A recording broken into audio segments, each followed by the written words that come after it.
안녕하세요. 출발 증시와일드 박미라입니다. 다우지수가 단숨에 사상 최고치를 돌파했습니다. 14,200선 넘어서면서 역사적 고점을 새로 썼는데요. 다우지수뿐 아니라 나스닥과 S&P 500 지수도 전고점 돌파하면서 신기록을 세우고 있습니다. 어제 우리 시장도 코스피, 코스닥 모두 랠리가 이어졌는데요. 외국인의 매수가 유입되면서 코스피는 강보합 그리고 코스닥 지수는 1년 만에 최고치를 기록하기도 했습니다. 자, 오늘 우리 시장도 뉴욕 증시 홍보 이어받을 수 있을지 궁금한데요. 먼저 어떤 이슈가 있었는지 헤드라인부터 점검해보겠습니다. 네, 뉴욕 증시가 4흘 연속으로 상승 랠리를 이어갔습니다. 다우지수가 사상 최고치를 경신한 이후 나스닥 지수도 12년 만에 최고치를, S&P 500 지수도 5년 6개월 만에 가장 높은 수준까지 기록했습니다. 최근 시장 상승의 원동력이었던 경제지표 호조세는 이날도 이어졌습니다. 경제 펀더멘털이 강한 모습을 보이자 망설이던 투자자들이 뒤늦게 시장에 뛰어들었는데요. 미국의 서비스업 경기가 예상을 뛰어넘는 호조세를 보였습니다. 집값 역시 최근 7년 만에 가장 높았습니다. 1월 미국의 집값이 1년 전보다 10% 가까이 뛰어올랐는데요. 통상 주택 거래가 줄어드는 겨울철임에도 불구하고 견조한 상승 흐름을 나타냈습니다. 먼저 마감한 유럽 증시도 역시 상승세를 보였습니다.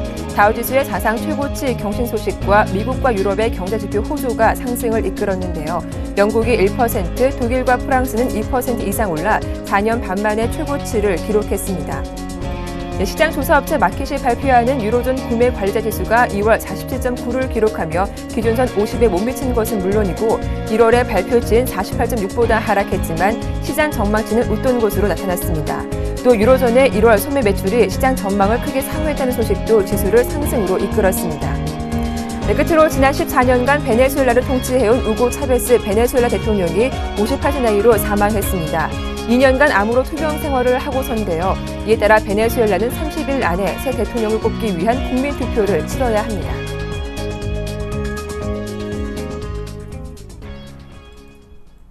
네, 글로벌 헤드라인 살펴봤고요. 오늘의 주요 코너부터 확인해 보겠습니다.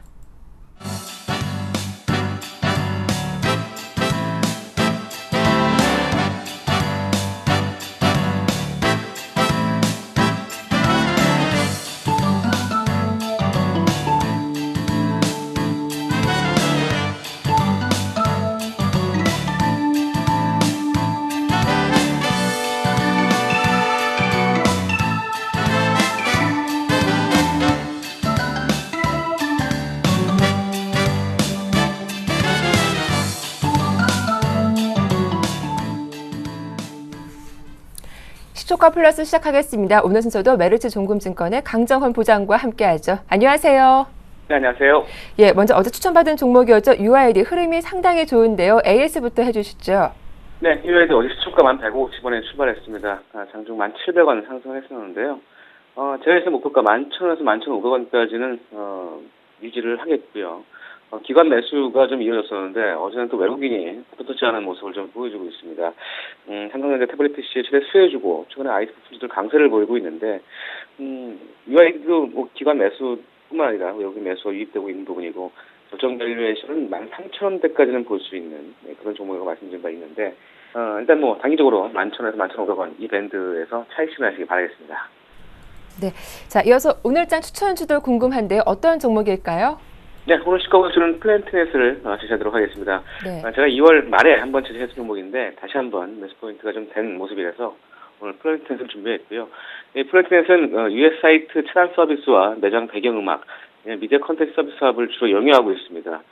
이무선 전시잡지 컨텐츠 개발과 유통회사 모아진, 또 온라인 음악교육 컨텐츠 개발 업체인 K노트 온라인을 자회사로 두고 있습니다. 주요 매출원은 US 사이트 차단 부분이고요. KT와 SK 브로드밴드, 이런 국내외 주요 통신 사업자와 제휴하면서 간단한 방법으로 US 사이트를 차단하는 서비스를 제공하고 있고요. 매수가 전체 매출의 80%를 차지하고 있다고 보시면 되겠습니다. 투자 포인트는 세 가지를 주시는데요. 첫 번째는 스마트 디바이스를 확대를 줄 수 있습니다. 기존의 유선 인터넷 위주에서 모바일 쪽으로의 유해찬 서비스가 확대되고 있는 상황인데요. LG U+의 자연폰 안티 서비스 제공에 대해서 3월 초부터 시작이 좀 된 상황이고요. 현재 KT를 통해서만 서비스되고 있는 모바일용 유해찬 서비스가 이번 승인으로 인해서 가입자 증가에 탄력을 좀 받을 것으로 좀 기대되고 있습니다. 이런 부분과 두 번째는 이제 아시아의 시장의 성장성인데요. 중국 차이나 유니콘과 KT 차이나 이 단연포는 안심 서비스를 필두로 해서 이 중국과 기타 이 아시아로의 확대를 좀 하면서 성장성을 좀 기대할 수 있습니다. 디지털 매거진, 음원, 영상 이런 그 미디어 컨텐츠 유통사업 확대에 따른 신성장 모멘텀도 계속적으로 계획하고 있는 부분이기 때문에 이런 성장성을 좀 들 수 있고요. 마지막으로는 실적 호전인데요. 올해 매출액은 547억, 영업이익은 155억, 순이익은 140억대를 전망하고 있습니다. 매출액과 영업이익 각각 60%와 120% 이상의 증가를 전망하고 있고요. 플랜트넷은 사실 경기에 좀 민감한 그런 종목이 아닙니다. 그래서 이 게임과 소프트웨어 업체와도 유사한 그런 밸류에이션 적용을 받을 수 있는 그런 구조인데요. 재미를 추구하는 아이템이 아니기 때문에 사용자들이 크게 이탈할 우려가 없고 실적도 매분기 우상향한다는 점이 아주 매력적이라고 보시면 되겠습니다. 유해물 차단에 대한 정부 정책 역시도 계속적으로 좀 증가하고 있는 모습이기 때문에 그런 부분들과 더불어서 올해생 EPS가 1,730원입니다. 그래서 현 주가 PR 8배가 좀 안 되는 수준인데 단연평균 PR 13배를 적용하더라도 2만 원대 이상의 밸류에이션 매력이 있어서 오늘 시가 공략주로 플랜트넷을 제외하도록 하겠습니다. 네, 플랜트넷 경기 민감주가 아니기 때문에 안전하게 수익을 볼 수 있는 종목이다라는 말씀까지 해주셨는데요. 가격 대한 설명도 부탁드리겠습니다. 네, 역시 오늘 주가고요. 목표가는 14,500원과 15,000원 사이의 밴드를 설정해드리겠고요. 손절가는 12,800원 하회시에 손절로 대응하시기 바라겠습니다. 네, 알겠습니다. 이렇게 플랜트넷에 대한 대응 전략까지 자세하게 들어봤습니다. 오늘 도움 말씀 고맙습니다.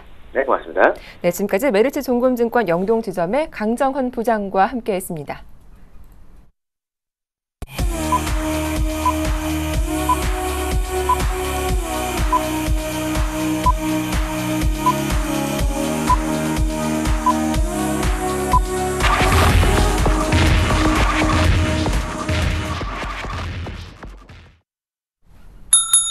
네, 3월 6일 수요일장 드디어 문을 열었습니다. 간밤 뉴욕 증시와 유럽 증시 온갖 신기록을 세웠던 하루였는데요. 무엇보다 다우지수의 역사적 고점. 오늘 우리 시장도 호재로 작용하길 바라는데 출발 상황부터 살펴보겠습니다. 두 분의 전문가와 함께할 텐데요. 먼저 임영식 전문가, 유스탁의 유창희 대표 나오셨습니다. 안녕하세요. 안녕하세요. 네, 먼저 코스피부터 보겠습니다. 야간 선물지수가 0.7% 크게 올랐죠. 임영식 전문가님, 현재 코스피 출발 상황 어떻습니까? 네, 금일도 한 15포인트 내에서 강한 상승 흐름이 출발한 가운데 2030포인트 전후에서 시장이 움직일 것으로 보여집니다. 이틀 연속 강한 상승 국면이 그 장 초반부터 강하게 전개되고 있는데 후반부 갈수록 상승 탄력이 약해질 가능성이 높기 때문에 일단은 그 추격 매수는 자제하시고요. 먼저 금일도 삼성전자가 상당히 견조한 상승 흐름이 전개되고 있습니다. 현재 1.56포인트 상승한 가운데 157만 원을 돌파한 가운데 160만 원을 조만간 타진할 가능성이 매우 높은 그런 상황이라고 보실 수가 있겠고, 금일의 그 특징적 요소는 모처럼 만에 하락 국면이 지속되었던 포스코 금일 1% 반등한 가운데 34만 원 상승하는 그러한 모습을 보여주고 있습니다.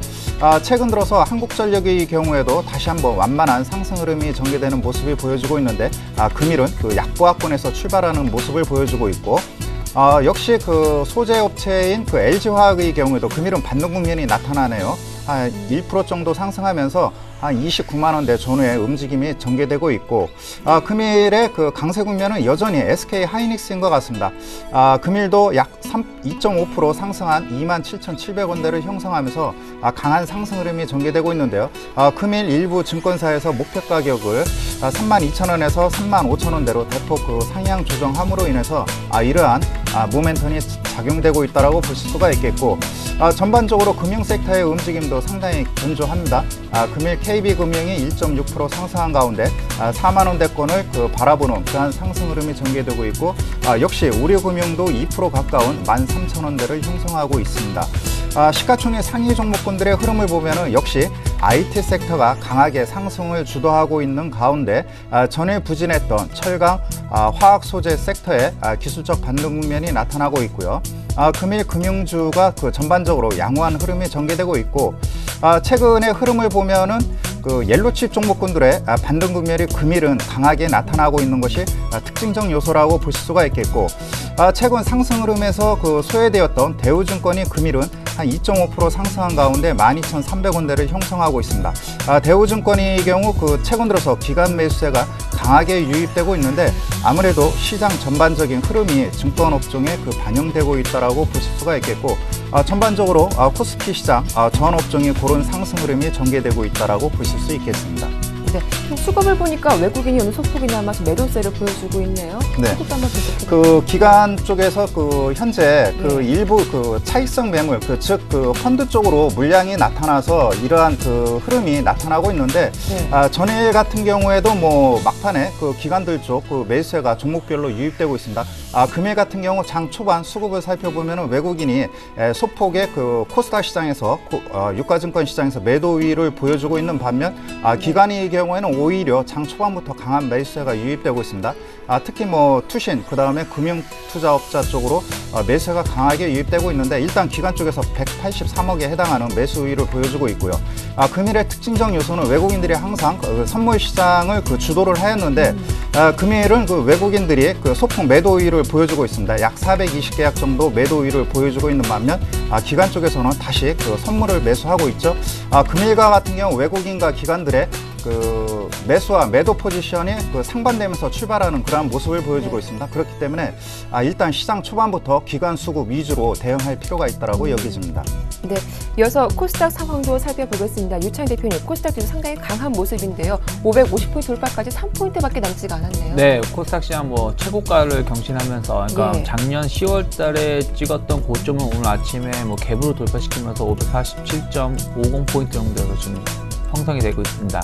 0.65% 정도 상승하고 있고, 일단은 어제도 코스피 시장 대비해서 코스닥 시장은 1.2% 정도 급등세를 띄면서 시장의 상승세를 이끌고 있는데, 지금 일단은 계속 말씀드리다시피 상승이 어디까지 이어질지 모르겠습니다만, 일단은 계속 저항에 걸릴 수는 있다는 것은 좀 참고하셔야 되지 않을까 생각을 좀 하고 있습니다. 그래서 보유하고 계신 분들은 계속 끌고 가시는 전략 좋겠지만은, 신규적으로 접근하시는 부분에 대해서는 좀 종목별로 좀 차별화해서 접근할 필요성이 있는 구간이다라고 지속적으로 계속 말씀드리고 싶고요.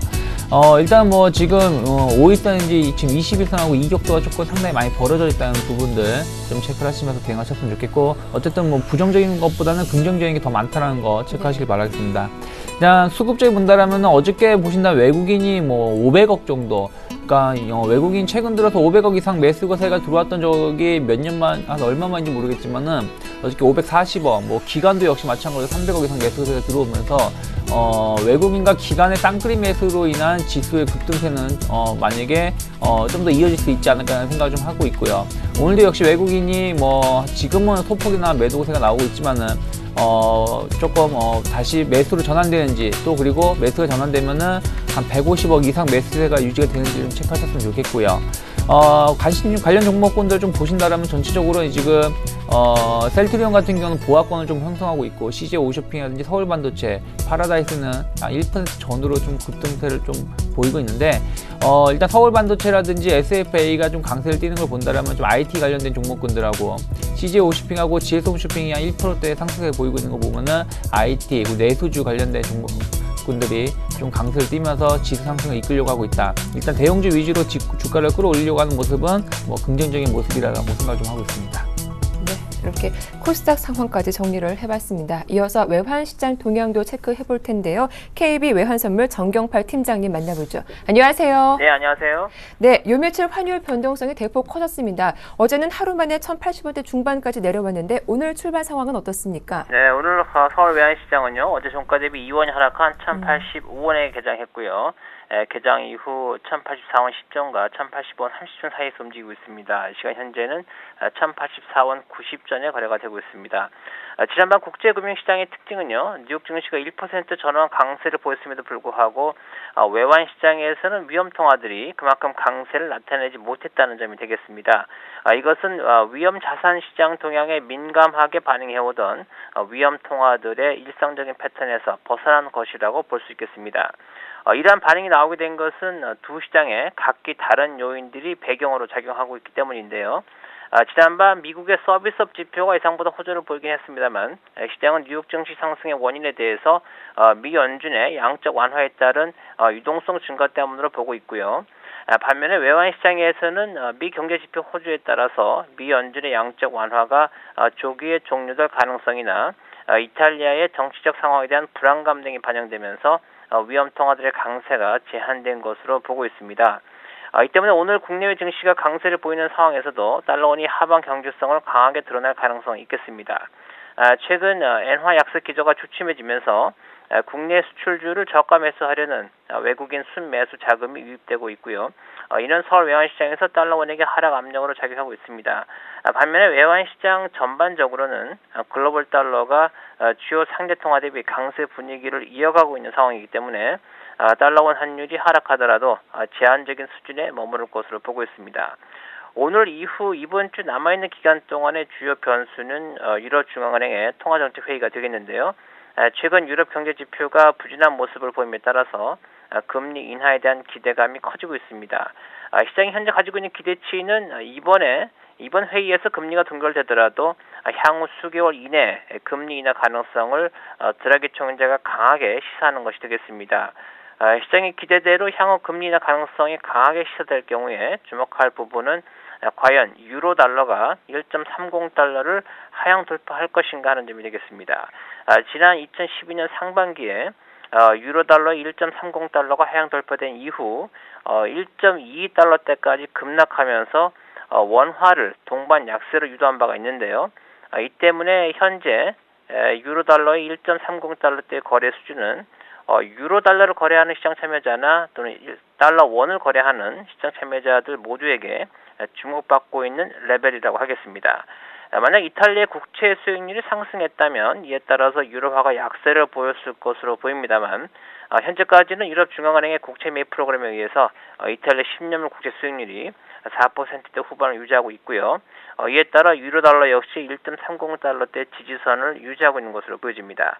따라서 최소한 내일 아시아장까지는 외환시장의 방향성에 큰 변화가 없을 것으로 보이고요.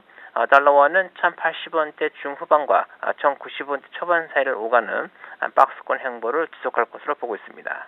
네, 이렇게 환율 시장 전망까지 잘 들어봤습니다. 도움 말씀 고맙습니다. 네, 감사합니다. 네, 지금까지 KB 외환선물 정경팔 팀장과 함께했습니다.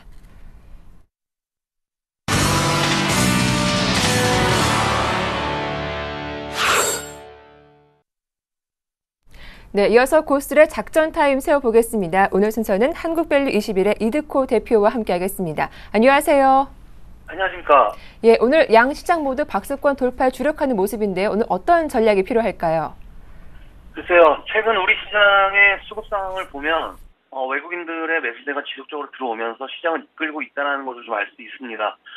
코스피 시장에서 기관이 어제 그제 이틀 연속 순 매도가 나왔는데 약 5천억 정도가 나왔죠.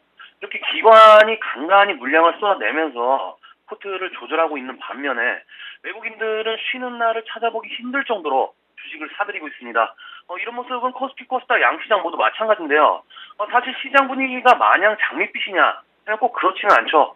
대외적인 호재라고 한다면 미국의 양적 완화가 조기 중단되지 않을 것이라는 것과 중국 기대감 정도인데 최근 시장에 불안감을 안겼던 미국과 유럽의 여러 리스크들이 사라지지 않고 그대로 공존하고 있습니다. 오늘은 다우지수 사상 최고치로 경신하면서 우리 시장으로 상승 출발하고 있는 모습인데요. 이렇게 아까 말씀드렸던 양적 완화 조기 중단이나 시퀘스타 악재가 사라지지 않는데 외국인들의 매수세가 좀처럼 꺾이지 않고 있다는 것이 전 세계적으로 돈의 흐름은 이미 주식시장으로 상당 물량 들어오고 있고 그에 대해서 의미를 좀 부여할 수 있지 않냐 좀 이렇게 보고 있습니다. 특히 코스닥 시장 경우에는 기관까지 쌍그리 매수가 나오면서 540선까지 치고 나왔다는 것이 추가 상승에 대한 기대를 높이고 있고요. 거의 급등주에서나 볼 수 있는 3일선을 계속 타고 가는 모습이기 때문에 현재 구간에서는 갑자기 무너질 모습은 아니기 때문에 종목별로 선별만 잘하시면 계속 수익률 게임은 지속될 것이다. 좀 이렇게 말씀드릴 수 있겠습니다.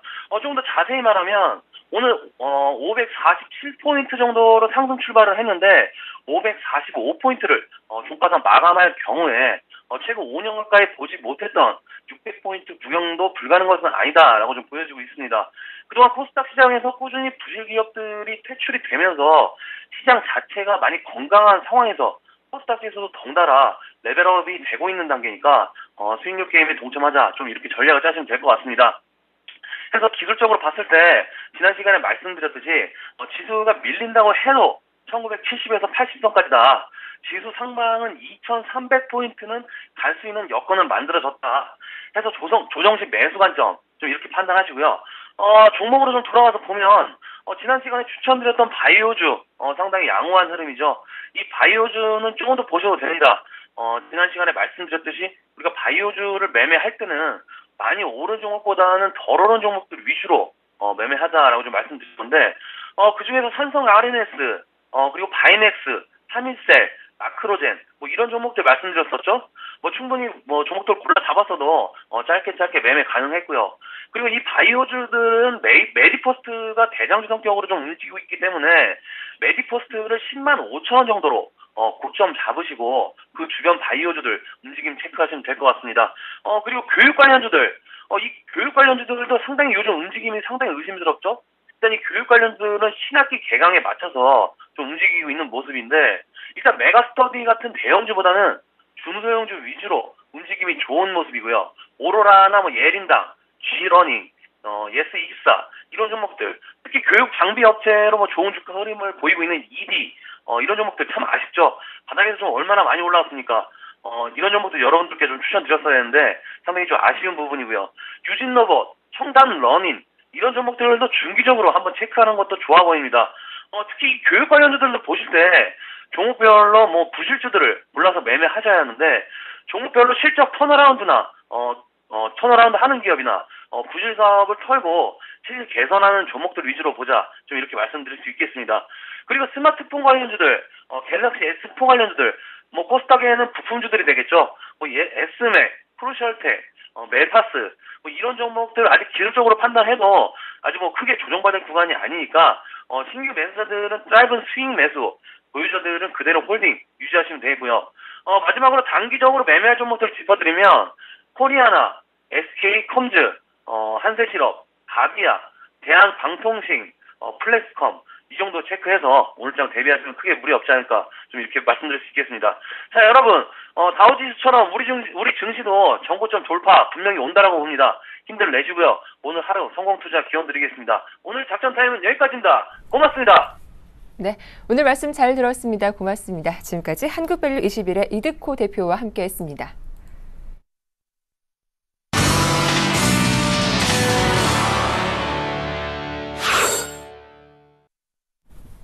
네, 현재 코스피 지수가 0.79% 오른 2032포인트 가리키고 있습니다. 외국인과 기관의 양 매수세가 들어오고 있는 상황인데요. 이 시각 특징 업종과 종목에 대해서 이야기 나눠보도록 하겠습니다. 먼저 전기전자 업종, 외국인과 기관의 동반 매수세가 집중되고 있는데요. 역시 몸집이 큰 IT가 움직여야 시장도 같이 움직이는 것 같습니다. 오늘도 흐름이 좋은데 이명식 전문가님, IT주 흐름부터 한번 점검을 받아볼까요? 네, 그 장 초반에 견조한 그 흐름이 계속해서 이어져 가고 있습니다. 네. 삼성전자의 경우에는 전고점대 약 158만 원대 전후에서 일단 상승 탄력이 주춤하고 있는 그런 모습을 보여주고 있는데 최근에 그 장세를 주도하고 있는 것이 그 외국인입니다. 삼성전자의 경우에는 그 외국인 쪽에서 수급이 활발히 개선되면서 상승 흐름이 나타나고 있다라고 보실 수가 있겠고 반면 최근에 그 펀드 환매 물량이 계속해서 2,000포인트를 그 윗방향으로 해서 계속해서 압박을 받고 있는데 삼성그룹 관련 이쪽 그 펀드 쪽에서 그 차익 매물이 나오고 있는 것 같습니다. 이 물량을 외국인들이 활발히 소화해주고 있다라고 보실 수가 있겠고 반면에 기관 쪽의 경우에는 그 옐로칩 쪽으로 몸집이 작은 옐로칩 쪽으로 집중하고 있다라고 보실 수가 있겠습니다. 금일도 SK 하이닉스가 2%대 이상의 상승 흐름이 전개되고 있는데 기관 매수가 집중되고 있고 전일은 외국인 매수까지 강화되는 그런 모습을 보여주고 있습니다. 또한 LG전자의 경우에도 기관 매수가 유입되고 있는데 현재 그 분기 1,000만 대 이상의 그 스마트폰 판매가 나타날 것으로 예상이 되기 때문에 아무래도 그 기관 쪽에서는 시가총액이 작은 이쪽 그 옐로칩으로 집중하는 것이 특징적 요소라고 보실 수가 있겠고 최근에는 뭐 삼성전기에도 저가 매수가 나타나고 있습니다. 전반적으로 일단은 그 1분기까지는 항상 그 시장의 흐름이 그 실적 모멘텀으로 작용한 예가 과거에도 많이 있었는데요. 특히 삼성전자의 그 160만 원 돌파가 관건인 것 같습니다. 차트를 보시면은 일단 일봉상 다시 한번 그 12월 말 1월 초 강한 상승 흐름이 전개됐던 158만 원대 전후에서 일단은 상승 탄력이 둔화되고 있는데 그 월봉 추세를 보면은 현재 시점에 있어는 150만 원을 이탈하지 않는 이상은 상당히 견조한 상승 흐름이 지속될 가능성이 크겠고요. 과거 그 패턴을 보더라도 삼성전자의 그 어닝 이익 모멘텀은 1분기였습니다. 과거 2004년, 2005년도에도 그랬고요. 2010년도, 11년도에도 1분기가 그 어닝의 그 정점이었다라고 보실 수가 있겠습니다. 최근 애플의 주가를 보면은 그 $500 이하까지 내려가는 그러한 상황 속에서 일단은 삼성전자의 독주가 계속해서 이어질 가능성이 크겠고요. 금일 그 나스닥 시장에서 신고가를 돌파한 종목이 구글입니다. 최근 뭐 빅데이터라든가 기타 그 SNS 이쪽 시장이 그 활발히 전개되고 있는데 현재 그 반도체 DRAM 시장이 침체 국면에 있지만은 새롭게 서버 시장이 그 개화가 되고 있습니다. 이쪽 시장에서 그 삼성전자가 거의 뭐 독과점을 형성하고 있기 때문에 2013년도의 경우에도 상당한 그런 삼성전자의 독주가 이어질 가능성이 크다라고 보실 수 있겠습니다. 네, 이렇게 IT 대형주 못지않게 IT 부품주도 강세를 띠고 있습니다. 삼성전자 차세대 스마트폰이죠. 갤럭시 S4 공개가 임박한 가운데 제품의 외관과 또 구체적인 사양 등에 관심이 쏠리고 있는데요. 유창희 대표님, IT 부품주 흐름도 한번 점검해 볼까요? 네, 뭐 IT 부품주 전체적으로 뭐 강한 모습을 띠고 있고요. 뭐 어제 오늘 뭐 최근 들어서 뭐 시장이 IT 관련된 종목을 뺀다라면 뭐 말할 수 없을 정도로 뭐 긍정적인 모습을 띠고 있는데 어제 같은 경우는 이제 삼성전자 갤럭시 4에 대한 또 신기술에 대한 기대감이 좀 작용했었죠. 이제 눈동자에 따라서 화면이 움직일 수 있다라는 기술이 좀 탑재가 됐다. 그러니까 지금은 손으로 움직여야지 뭐 화면이 움직이거나 위아래 상하 조절이 가능하다라면 지금은 어떤 기사를 읽을 때 눈동자의 움직임만으로도 스크롤을 움직일 수 있다는 부분들이 조금 기술이 조금 적용된 것 같아요. 그래서 요 관련된 종목군들이 뭐 강하게 올라오고 있는데 일단 필링크 같은 경우가 이제 어저께 상한가를 기록을 했고 오늘들은 점상한가 갭상을 하면서 지금 뭐 강세를 보이고 있고요. 그리고 이제 슈프리마 같은 경우는 눈동자 인식 보안 관련된 뭐 기술을 갖고 있다 보니까 뭐 1%대 거의 2% 상승을 보이고 있는데 일단은 뭐 슈프리마나 DMS 같은 종목군들도 일단 기대감은 작용하고 있지만 아직 주가에는 크게 반영하고 있지 않다는 부분들을 체크하셨으면 좋겠고 종목별로 조금 달리 움직일 수 있다는 부분들 체크하시고요. 또 이제 어쨌든 갤럭시 4가 우리나라 시간으로 따진다면 4월달 그리고 미국에 먼저 출시가 되고 우리나라는 4월 한 중순이나 4월 말쯤에 출시가 될 걸로 기대가 되고 있는데 그 관련해서 이제 관련된 부품주들이 뭐 강세를 띠고 있죠. 뭐 이미지스라든지 플렉스컴, 뭐 세코닉스, 뭐 옵트론텍 모두 좀 강한 모습을 띠고 있는데 일단은 조금 더 이어질 수 있지 않을까 생각을 좀 하고 있습니다. 어쨌든 뭐 갤럭시 4라는 것은 뭐 아이폰에 이어서 뭐 전 세계 양대 산맥을 구축을 하고 있고 이게 한번 이제 발매가 되면 보통 한 3천만 대, 4천만 대 이상 판매가 기록이 예상이 되고 있기 때문에 그 관련된 이슈로는 조금 더 상승이 이어질 수 있겠지만은 막상 이제 3월 말쯤이나 4월 초쯤에 접어들게 되면은 일단은 뭐 이슈가 해소가 되기 때문에 관련된 종목군들의 좀 가격적인 부담감을 작용할 수 있다고 생각이 들고 있어요. 그래서 뭐 지금은 좀 더 끌고 갈 수 있겠지만은 서서히 차익 실현 매물이 조금 부담될 수 있는 구간에 진입할 수도 있다는 걸 참고하시면서 종목별로 잘 대응하시는 게 좋지 않을까 생각을 좀 하고 있습니다. 네. 자, 이어서 중국 전인대 개막 효과로 국내 증시에서 중국의 신도시화 정책이 호재로 작용할 전망인데요. 화학이나 철광주 관련주가 수혜를 받을 수 있겠죠. 오늘 그래서일까요? 포스코가 또 오랜만에 1% 가까운 상승세를 보여주고 있는데 임명식 전문가님, 철강이나 화학 이런 업종도 어떻게 움직일까요? 네, 그 최근 들어서 지난 그 2주 전에 그 중국에서 그 정책적인 변수가 나타났습니다. 그 부동산 경기와 관련돼 있어서 강력한 뭐 규제 정치 이것 때문에 그 철강 화학 섹터가 최근 상승 흐름에 그 동참하지 못하고 약세 국면에 전개되고 있는데 전일 그 전인대에서 일단 뭐 GDP 성장률 7.5%를 제시를 했습니다. 7.5%는 최고의 목표치가 아니라 최저치입니다. 그렇기 때문에 물가를 그 자극하지 않는 선에서 7.5% 안정적인 성장 기조가 이루어질 것으로 예상이 되고요. 그 다음에 그 중국 도시화 정책이 2선, 3선 도시입니다. 그러니까 그 국내로 치자면은 강남 3구라든가 버블 세븐 지역은 그 투기적인 그러한 그 부동산 수요를 억제하고 과거의 일산 신도시, 분당 신도시처럼 외곽 지역의 신도시를 계속해서 짓겠다는 이야기거든요. 그렇다면은 급속적인 그러한 그 수요 유발은 안 되지만은 점진적으로 철강, 화학 섹터의 수요가 이어질 것으로 보여지고요. 최근 화학 섹터 중에서 그 하나케미칼이 유독 상당히 견조한 상승 흐름이 전개되고 있는데 현재 그 건자재 시장에서 필수 품목인 PVC 시장이 업황이 개선되고 있는 것 같습니다. 여러 가지 일단 그 사항은 있는데 일단 뭐 미국 쪽에 그러한 그 주택 경기 활성화 이러한 것들이 작용을 하고 있다라고 보실 수가 있겠습니다. 그렇기 때문에 채권 국면에서 철강, 화학 섹터의 경우 의외로 차별화 심화가 나타나고 있지만 반등 국면에 나타날 것으로 예상이 되고요. 최근에 그 다시 한번 뭐 화장품이라든가 그 다음에 의류, 베이직 하우스라든가 일부 락앤락 종목군들의 상승 흐름이 전개되고 있는데 계속해서 중상층 위주의 그러한 내수 그 활성화 정책이 계속해서 이어질 것으로 보여집니다. 그렇다면은 전일과 금일 상승 탄력이 다소 둔화되고 있는 홈쇼핑 관련주의 상승 흐름도 계속해서 이어져 갈 가능성이 크다라고 보실 수가 있겠습니다. 그렇기 때문에 최근에 상승 흐름이 전개되었던 일부 그 중국 관련 소비 관련주의 경우는 장기적 측면에서 계속해서 꾸준한 상승 흐름이 이어져 갈 것으로 예상이 되기 때문에 지속적인 그런 관심이 요망된다라고 보실 수 있겠습니다. 네, 그렇다면 신규 접근하고 싶으신 분들은 뭐 포스코나 이런 철강 화학주 지금이라도 뭐 저점 매수 가능한 건가요? 그 일단은 그 투자 자금의 성격인 것 같습니다. 최근에 코스닥 시장이 상대적으로 오르다 보면은 그 박탈감이 있거든요.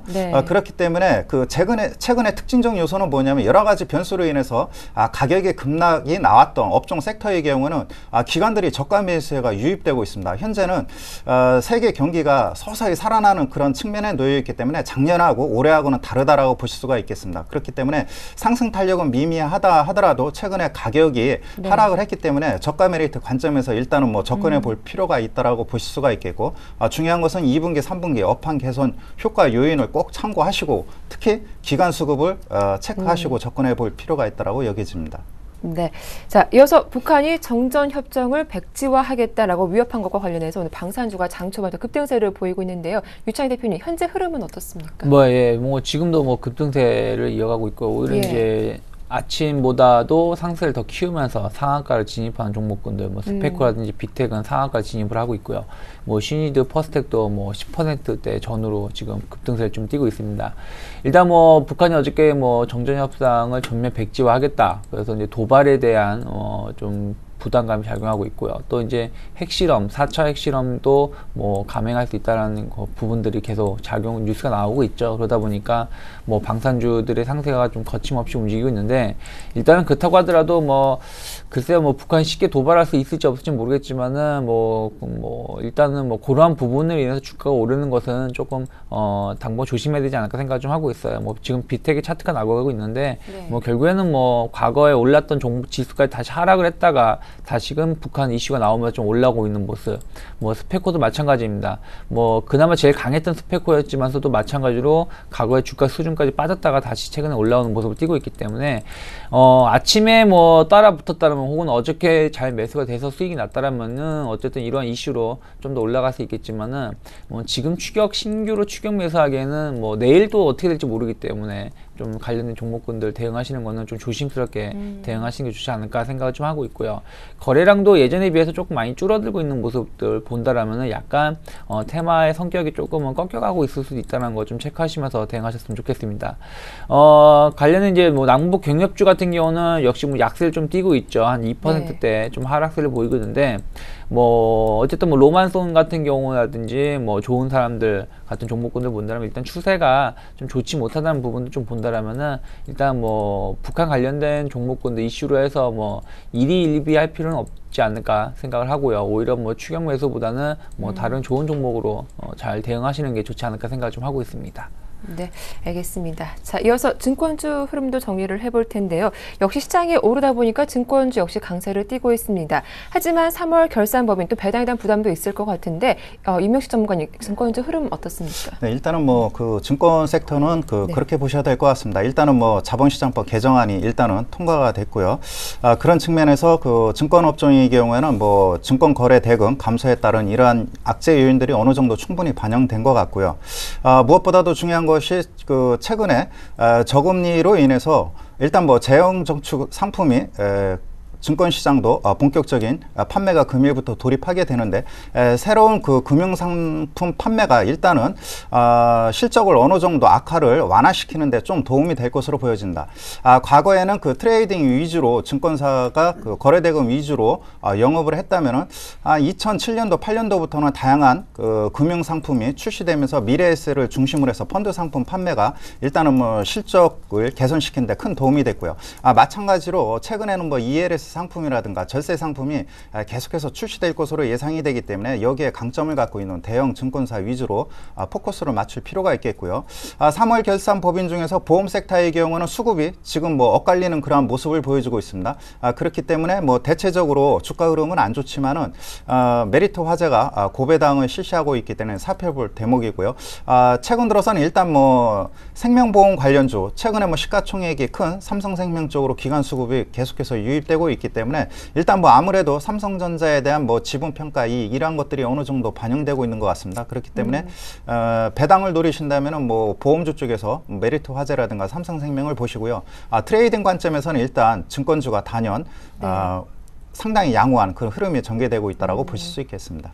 예, 오늘 시장 분위기 상당히 긍정적으로 흘러가고 있는 가운데 시총 상위 종목군 가운데 현대차와 기아차, 현대모비스 주가는 좀 부진한 모습을 보이고 있습니다. 유창희 대표님, 이렇게 기아차, 현대모비스 주가가 하락하는 이유는 따로 있는 겁니까? 뭐 따로 없다라고 보시면 돼요. 그러니까 뭐 예. 시장에서 이미 멀어져 있기 때문에 뭐 네. 주가의 흐름하고 좀 반대되는 움직임을 띌 수 있다. 그러니까 뭐 주가하고 좀 다르게 움직일 수 있다는 부분 체크하셨으면 좋겠고, 일단 뭐 내수 판매가 좀 저조하다는 부분들, 그리고 뭐 수급적으로도 약간은 좀 안 좋다는 부분들 좀 체크하셨으면 좋겠고, 일단 어저께 말씀드린 것처럼 뭐 자동차 관련된 종목군들은 뭐 현대차 같은 경우 대형 1위 업체이나 현대모비스 같은 부품업체 좀 관심 있게 보셨으면 좋겠고, 오늘은 이제 운송장비 업체 중에서 자동차도 있지만은 조선업체도 있거든요. 네. 조선업체 강세가 두드러지게 나오고 있는데, 뭐 현대중공업, 삼성중공업 모두 2%대 이상 급등세를 좀 강하게 올라오고 있는 모습을 띄고 있습니다. 일단 뭐 어저께도 잠깐 언급을 했었지만은 미국의 셰일가스가 LNG 선으로 좀 운반될 수 있다는 기대감이 작용하고 있다는 부분들, 이로 인해서 신규 발주가 예상이 된다. 또 해양 플랜트에 대해서 올해 작년보다도 2배 이상 매출 예상 실적을 높여놓고 있는 상황에서 이러한 기대감이 계속 증가하고 있다는 부분들을 바라보셨으면 좋겠고, 또 하나가 해외 증시가 안정화가 되면서 특히 유럽 증시가 다시 또 안정화가 된다라면은 그로 인해서 선박에 대한 수요라든지 요 관련돼서 자금줄이 조금 풀릴 수 있다는 기대감이 작용하고 있기 때문에 조선주가 많이 올라오고 있는 것 같아요. 일단 탑 종목은 대우조선해양이라 볼 수 있겠고요. 일단 31,000원대 고점 돌파를 조금 할 수 있다라면은 추가적인 상승이 가능하고요. 그 다음에 이제 삼성중공업인데, 삼성중공업 역시 뭐 4만원대 39,000에서 4만원대 저항대가 있는데, 일단 대우조선해양이 돌파를 한다면은 삼성중공업 역시 돌파를 하면서 지수와 같이 고점을 계속 경신해 나갈 수 있는 위치라는 거 계속 체크하시면서 대응하셨으면 좋겠습니다. 네, 이어서 수급 특징주 분석해 보겠습니다. 어제 코스피 시장에서 외국인이 가장 많이 샀던 종목은 어떤 종목이었는지 임명식 전문가님 살펴봐 주시죠. 그 단연 뭐 삼성전자, SK 하이닉스였습니다. 그 외국인 매수세가 집중되고 있는 그러한 모습을 보여주고 있고, 다음이 그 현대차입니다. 최근에 그 프로그램 매수세가 약 한 1조 원 가까이 유입이 됐습니다. 그만큼 시가총액 상위 종목군으로 외국인 매수세가 집중됐다라고 보실 수가 있겠고, 최근 들어서는 뭐 유틸리티 섹터 중에서 한국전력에 대한 매수세가 강하게 유입되고 있습니다. 여전히 펀더멘탈 개선 요인이 크게 작용하고 있다라고 보실 수가 있겠고, 반면 기관 쪽에서는 그 코덱스 레버리지 쪽에 집중하고 있는 그런 모습을 보여주고 있죠. 외국인들의 기관 매수세, 프로그램 차익 매물이 집중적으로 유입됨으로 인해서 일단 기관들의 경우 코덱스 레버리지 쪽에서 집중적인 그런 매수가 유입되고 있는데, 일단 시장의 흐름을 일단은 뭐 힌트를 찾는다면 코덱스 레버리지 쪽에서 기간 매물이 나온다면은 아무래도 뭐 단기 상승 탄력이 둔화된다는 신호를 의미하겠죠. 그렇기 때문에 기간 매매 동향의 변화를 한번 체크해 볼 필요가 있겠고, 그 다음에 그 SK 하이닉스 말씀드렸기 때문에 생략을 하겠고요. 4위인 삼성전기 일단은 뭐 바닥이 확인됐다는 것을 의미하겠죠. 그렇기 때문에 최근 고점에 대한 매수가 부담스러우신 분들의 경우는 현재 바닥권에서 탈출하고 있는 삼성전기에 관심을 가질 필요가 있다고 여겨집니다. 네, 역시 어제도 외국인과 기관은 좀 IT에 집중했다라는 걸 어제장에서 확인할 수 있었습니다. 이어서 오늘 전략 세워보도록 할 텐데, 먼저 유창희 대표님 오늘 어떤 전략이 필요할까요? 네, 뭐 시장도 뭐 고점을 돌파하려고 있기 때문에 네. 고점 돌파하는 IT 종목을 좀 주목하자 말씀드리고 싶은데, 뭐 어쨌든 뭐 최근에 시장이 2,000포인트 이상, 뭐 2,100이나 2,150포인트 이상 가려고 하는 모습을 띠고 있다. 해외 증시와 같이 연동해서 움직인다라면은 시가총액이 큰 시장을 이끌 수 있는 IT에 관심 갖자라고 말씀드리고 싶은데, 대형 IT, 그러니까 삼성전자 같은 경우도 156만 원, 7만 원대 돌파하려고 하고 있고요. 또 하이닉스 같은 경우도 27,000원 오늘 갭상승 돌파를 해서 28,000원대에서 움직이고 있다는 부분들 바라보신다라면은 이제는 중소형 IT도 좋겠지만 대형 IT로 중심을 해서 시장을 좀 더 이끌 수 있지 않을까 생각을 좀 하고 있습니다. 네, 고점 돌파하고 있는 IT 종목에 주목을 해보자라는 의견이었습니다. 이어서 임형식 전문가님 어떤 전략 필요할까요? 네, 계속해서 뭐 국내 증시 신고가 돌파를 앞두고 있죠. 이에 따른 고점 논란, 이에 따른 뭐 리스크 관리가 필요하다는 이 얘기가 대두되고 있는 것 같습니다. 일단 수급 위주로 일단 뭐 펀더멘탈에 집중해 볼 필요가 있겠지만, 시장 전체적인 흐름을 볼 때는 외국인 선물 매매 동향을 잘 보셔야 될 것 같습니다. 네. 현재 비차익과 프로그램 차익 매수 상당히 견조합니다. 그렇기 때문에 외국인 선물 매도로 인해서 베이시스가 악화된다면 일단 매물 부담이 나타날 수 있기 때문에 외국인 선물 매매 동향 면밀히 주시해 볼 필요가 있다고 여겨집니다. 네, 자 이렇게 해서 지금까지 임형식 전문가와 또 유스탁의 유창희 대표와 함께 오늘장 출발 상황 정리를 해봤습니다. 두 분 모두 수고 많으셨습니다. 고맙습니다. 고맙습니다.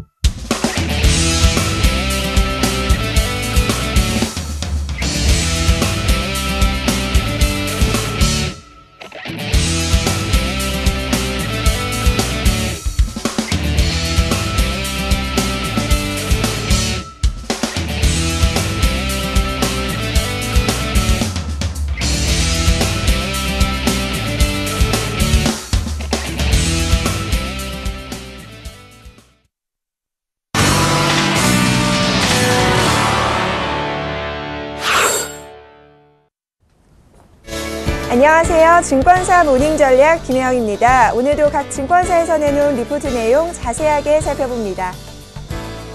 먼저 삼성증권입니다. 삼성증권에서는 코스닥 강세 과연 언제까지 지속될 것인가? 하나대투증권에서는 원자바오 총리의 마지막 정부 업무 보고서를 통한 시사점 살펴주셨고요.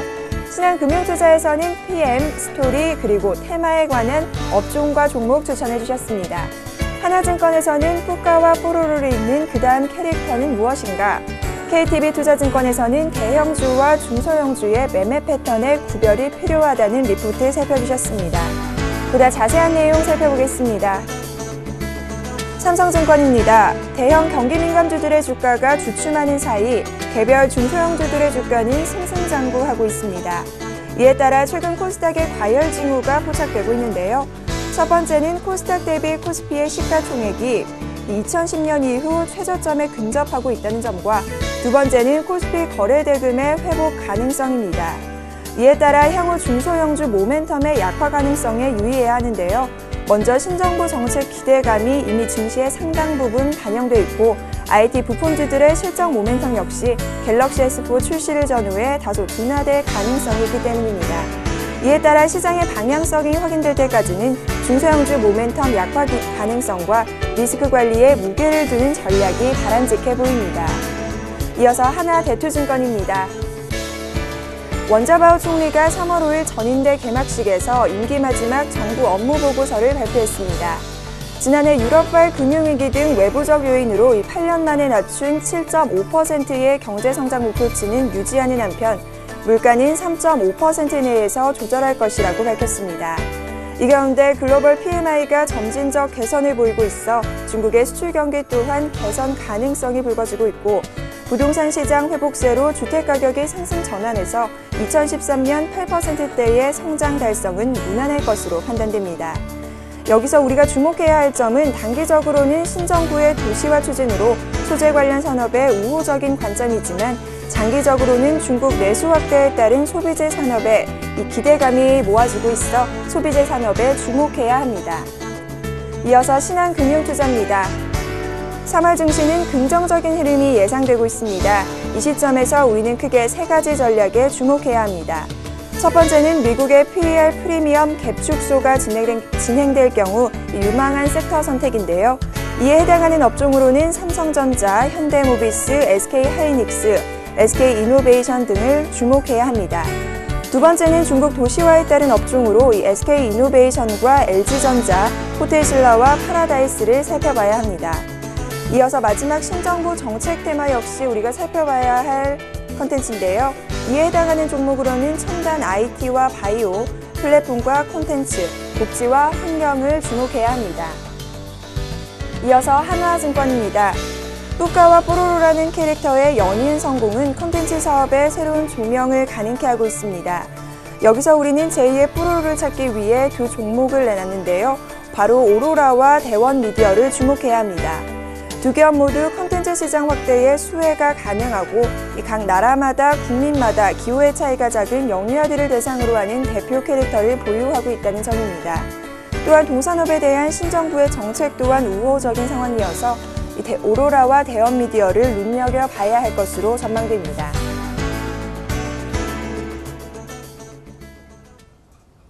네, 이어서 오늘은 KTB투자증권의 이성웅 대리님 연결해 자세한 리포트 내용 살펴보겠습니다. 안녕하세요. 네, 안녕하십니까? 네, 자세한 리포트 내용 살펴주시죠. 네, 우선은 미국 시장 사상 최고치를 경신했다 라는 얘기가 나와주면서 오늘 같은 경우에 어제 IT 업황이 턴어라운드 이 얘기가 어제 우리나라 시장에서 굉장히 자리 잡으면서 IT들이 굉장히 많이 올랐습니다.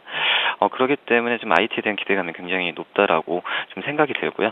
다만 이제 코스닥과 코스피 이런 중에서 중소형주를 선택하냐 아니면은 대형주를 선택하냐 이 부분이 좀 관건이지 않을까라는 생각이 많이 들고요. 지금 봤을 때는 코스닥 같은 경우에 그동안 오늘도 544포인트까지 올라가고 있는데 약간 좀 과열 징후가 좀 포착되지 않은가라는 생각이 들고 있습니다. 오전에도 코스닥 지수가 좀 많이 올랐다가 지금 점점 조정을 받고 있는 모습 보여주고 있는데 한마디로 섣부르게 종목을 들어가는 거는 좀 약간은 좀 지양하지 말고 중소형주보다는 대형주, 오늘 같은 경우에 많이 떨어졌던 그런 종목들이 많이 오르고 있는데 그런 대형주 중에서 낙폭 과대했던 종목들, 코스닥도 마찬가지겠지만 많이 그동안에 시장 대비해서 좋지 않았다가 다시 대신 이제 밸류에이션 매력이 있는 그런 종목 쪽으로 접근해야 되지 않을까라는 생각이 들고 있습니다. 그렇기 때문에 지금 회전율 코스닥에서 거래된 회전율 보더라도 과거 평균치를 5배에서 6배 수준의 높은 수준을 지금 보여주고 있는데 약간 과열 징후가 있으면서 중소형주 모멘텀이 좀 약화 가능성이 있다라고 좀 볼 수 있겠습니다. 그렇기 때문에 코스닥 중소형주들 접근은 섣부르게 하지 마시고 대형주들 위주해서 낙폭이 과대했던 대신 1분기 실적 모멘텀이 받쳐주는 종목 쪽으로 해서 접근하시는 전략이 좋지 않을까라는 생각이 듭니다. 네, KTB투자증권 이성웅 대리님 연결해 자세한 리포트 내용 살펴봤습니다. 오늘 말씀 감사합니다. 네, 감사합니다. 네, 지금까지 증권사 모닝 전략 김혜영이었습니다.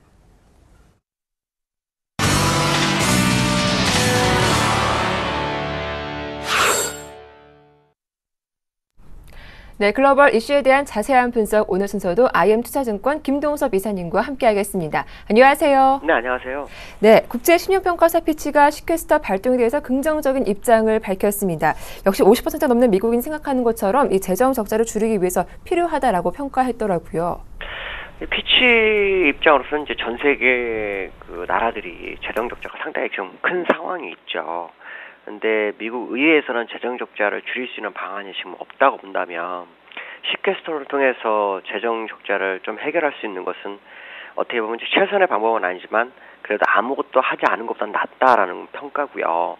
추가적인 재정 적자가 좀 필요하다라는 재정 적자를 줄이는 것이 좀 필요하다라는 그런 부분인데 사실 미국에서는 시퀘스터에 대해서 그 영향을 안 받는 주가가 올라가고 있지만 일반 국민들한테는 약간 부담이 될 수 있는 것이 이제 현재 시퀘스터거든요. 그래서 이 시퀘스터에 대해서 오바마 대통령과 공화당이 아마 이번 주에 어떤 협상안이 좀 나올 것만 같습니다. 물론 발동은 됐지만 소급적은 가능할 수 있는 그런 상황이기 때문에요. 특히 오바마 대통령이 그저께 이제 공화당에 제안했던 것이 있기 때문에 시퀘스터를 오히려 이제 재정적자 감축을 다른 쪽에서 하면서 오히려 시장의 방향성을 좀 줄 수 있다라고 판단하고 있고요. 재정적자 감축을 할 수 있는 방법이 사실 미국에는 별로 없습니다. 왜냐하면 현재 방만하게 그 정부가 운영되고 있기 때문에 결국 이제 시퀘스터에서의 줄여주는 것을 만약에 협상해서 해결한다면 메디커에서 시퀘스터만큼을 줄여야 되는 상황이죠. 근데 피치는 아마도 시퀘스터는 유지하고 그다음에 메디커에서도 더 재정 적자를 줄이는 이것을 좀 원하지 않을까라는 생각을 한번 해봅니다. 네, 다음 이슈입니다. 투자의 규제 워런 버핏의 한마디가 시장에 큰 영향을 주게 되는데요. 여전히 지금은 주식을 사야 할 때다라고 말했다죠. 또 이 언급 이후 다우지수는 간밤 역사적 고점을 쓰기도 했는데 말이죠. 미국 지수가 1989년도인가요? 1890년도 그 이후에 지금 뭐 엄청난 상승을 좀 하고 있고요. 이때까지 최고치를 기록했는데 이제 워런 버핏이 어저께 한 얘기 중에 하나는 그 시퀘스터가 경기 부양에 어느 정도 지장을 주는 것은 사실이지만 경기 성장에서 역성장을 가져오지는 않을 것이다라는 얘기를 했고 1달러짜리를 80센트에 팔다면 아직도 그것은 싼 것이라고 판단하기 때문에 자기들은 주식을 살 거다라는 얘기를 했고요. 이 영향을 받았는지 미국에서는 어저께 거래량도 거의 없이 주가가 급등해서 마감을 했죠. 이렇게 되면 이제 새로운 영역으로 이제 들어가는 상황이다라고 보여주고 있고, 투자의 규제다 싶은 버핏이 이런 얘기를 함으로 해서 이제 투자 심리가 상당히 개선됐다라고 봐야 될 것 같고요. 미국장은 어제 거래량 없이 올라간 것으로 봤을 때는 매도자보다는 매수자가 많은 거다. 결국 매도자는 거의 없는 상황이다라고 본다면 추가적 상승이 계속 진행될 수 있다라고 보고 있습니다. 네. 또 어제 옐런 부의장은 양적 완화에 대해서 지지하는 입장을 분명히 밝히기도 했는데요. 볼커 전 연준 의장은 시장의 유동성이 너무 많이 풀려서 위험하다라는 의견을 낸 것 같더라고요. 어떤 이야기를 했습니까? 지금 그 연준이 하는 것은 위험하다기보다는 잘하고 있는 것은 맞다는 거죠.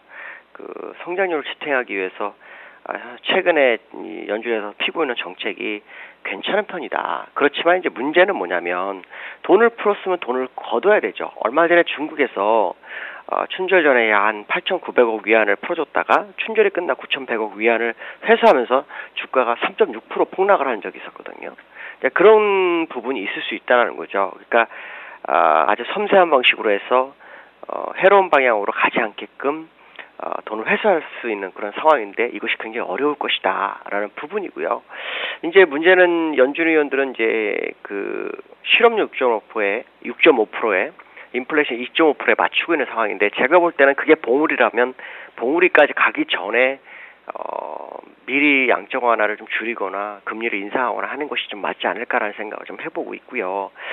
물론 그 시점에서 시장의 유동성이 회수되면서 주가가 약간 흔들릴 수 있는 부분이 있지만 과거 사례를 보면은 그 주가가 봉우리 꼭지로 가는 과정 속에서 경기가 향후 한 6개월 뒤에 살아나는 모습이 나타났기 때문에 경기의 지표에 맞춰서 사전에 금리를 조율하고 지표로서 주가를 방어하는 그런 전략이 좀 있어야 되지 않을까라는 생각을 해봅니다. 네.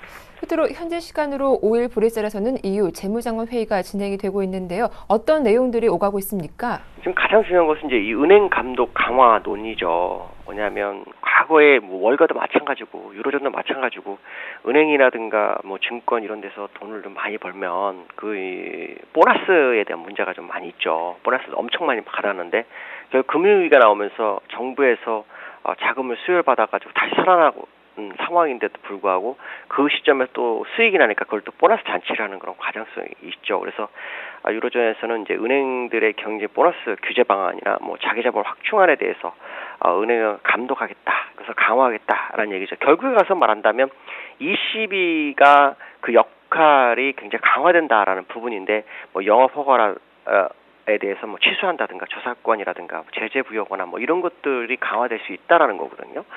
근데 저는 사실 이런 것보다는 그 ECB가 지금 물가 목표치만을 좀 따지고 있는데 이거를 그 미국의 FRB처럼 고용에 대한 부분까지도 좀 하면 더 좋지 않을까, 이런 것이 더 강화된 권한을 갖는 게 더 좋지 않을까 생각이 들고 있고요. 은행 감독 이건 뭐 어찌 보면 뭐 대세적인 흐름이기 때문에 아마도 진행될 확률을 좀 열어두고 보셔야 되지 않을까 판단하고 있습니다. 네, 끝으로 오늘장의 키포인트 들어보겠습니다. 시장이 정말 어렵죠. 기관들의 뭐 매도가 주가를 좀 끌어내렸다고 오늘 기관이 좀 소폭 사고 있는데 미국이라든가 유로존 어저께 박스권 탈피를 했거든요. 오늘 박스권을 탈피하는지가 상당히 중요한데 가장 중요한 포인트는 선물로 한 270.20 정도, 그다음 지수로 따진다 그러면은 2030 정도 되거든요. 이게 요걸 돌파하는지가 시장의 관건이라는 거죠. 오늘 만약에 그걸 탈피하면 이제 우리나라도 미국이나 유로존과 키높이를 맞춰서 움직일 수 있다라는 생각을 하시면 접근하시면 될 것 같습니다. 네, 오늘 말씀 잘 들었습니다. 고맙습니다. 네, 감사합니다. 네, 지금까지 IM투자증권 김동섭 이사님과 함께했습니다. 출발 증시와이드 1부 순서는 여기서 마치겠습니다. 저희는 잠시 후 2부로 다시 인사드릴게요. 고맙습니다.